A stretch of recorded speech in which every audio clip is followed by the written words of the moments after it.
মোবাইলের ভিতরে পাহারাদার নামে সার্চ দিলে একটা অ্যাপস পাবেন। চাঁদাবাজ ঠেকানোর জন্য, ডাকাত ঠেকানোর জন্য যেমন বাস্তবে পাহারাদার দেন না লাইট দিয়ে, চাঁদাবাজ ঠেকানোর জন্য আমরা নতুন বৈজ্ঞানিক পদ্ধতি আবিষ্কার করতেছি। এটার নাম হলো পাহারাদার অ্যাপস। আরেকটা জিনিস আমরা আবিষ্কার করেছি, আপনাদেরকে দেখাবো, আমার টাকা আমার হিসাব। এটা মোবাইলে আসবে, এটার নাম হবে আমার টাকা আমার হিসাব।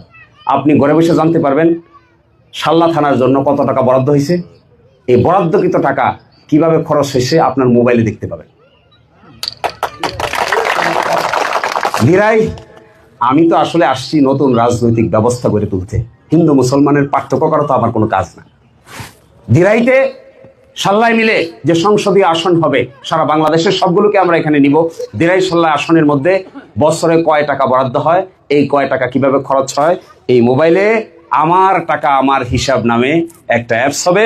এই অ্যাপসে আপনি দেখতে পাবেন এত টাকা এমপি সাহেব পাচ্ছেন, এই এমপি সাহেবের পাওয়ার টাকাটা এইভাবে খরচ হচ্ছে। আপনাকে এইটা পাওয়ার জন্য টিওনো ডিসি অফিস কারো কাছে যাইতে হবে না, কষ্ট করে খালি মোবাইলের ভিতর ঢুকতে হবে। আচ্ছা বলেন, এই ধরনের পরিবর্তন এই দেশের মানুষ চায় না?